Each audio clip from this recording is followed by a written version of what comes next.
काल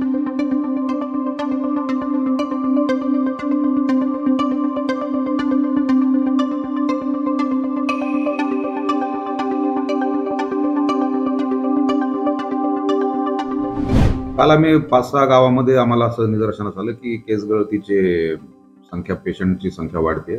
आम्ही तपासणी केली. स्किन स्पेशलिस्ट आमच्या सोबत होते.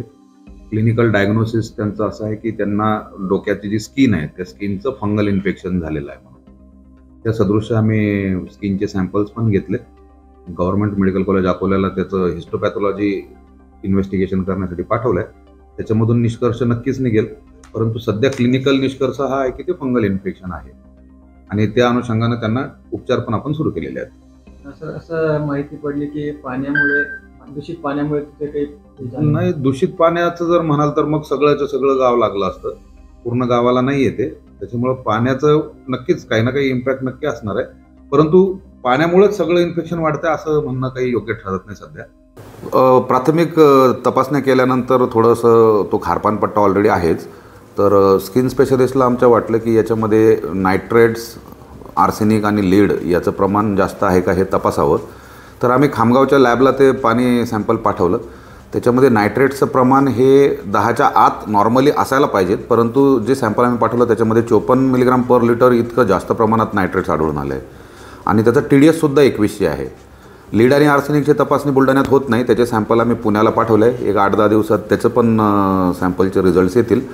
पण हे एवढ्या केमिकल दूषित पाणी असल्यामुळं बरेचसे हेल्थ प्रॉब्लेम निर्माण त्या भागामध्ये होत आहेत. त्यामुळे केस गळतीचं प्रमाण त्याच्यामुळे झालं का असं एक्झॅक्टली म्हणता येणार नाही. तर कारण ते क्लिनिकली डायग्नोस आम्ही फंगल इन्फेक्शन केलं आहे. आता ते फंगल इन्फेक्शन का ठराविक एरियातच होतं आहे याचं इन्व्हेस्टिगेशन आम्ही करत आहोत. इपिडेमॉलॉजिकल सर्वे झाल्यानंतर ते आपल्याला कळेलच की नेमकं याच भागामध्ये फंगल इन्फेक्शन जास्त का आहे म्हणून. सध्या किती आता रुग्ण आले सध्याचं अपडेट काय? सध्याचं अपडेट कालपर्यंत 51 रुग्ण होते. आजचं अपडेट माझ्यापर्यंत दुपारपर्यंत येईल. पण रुग्णांची संख्या सध्या घटते आहे, वाढत नाही आहे. आणि ज्या लोकांचे केस गेले होते त्यांचे केस पण उगायला परत सुरुवात झालेली आहे. आपलं आव्हान हेच आहे, घाबरून जाण्याची गरज नाही. मी काल जेव्हा गेलो तर असं वातावरण दिसलं की महिलांमध्ये जास्त करून महिलांमध्ये भीतीचं प्रमाण जास्त होतं की असंच जर टक्कल राहिलं आयुष्यभर तर कसं. पण आम्ही त्यांना समजून सांगितलं फंगल इन्फेक्शनमुळे होतं आहे. जसं तुमचं इन्फेक्शन कमी होईल तसे तुमचं केस पण उगायला परत सुरुवात होतील.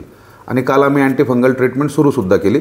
रिपोर्ट काय येतील त्यानंतर अजून परफेक्ट ट्रीटमेंट आपल्याला देता येईल. पण आज क्लिनिकल डायग्नोसिसच्या बेसिसवर आपण त्यांना ट्रीटमेंट सुरू केलेली आहे. पाण्याचा वापर करावा की नाही करावा काय म्हणतात?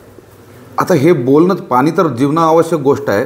पाणी ट्रीटमेंट करूनच ते प्यायला पाहिजेत. कारण एवढं हार्ड वॉटर पिणं म्हणजे ते परत किडनीला प्रॉब्लेमॅटिक होणार.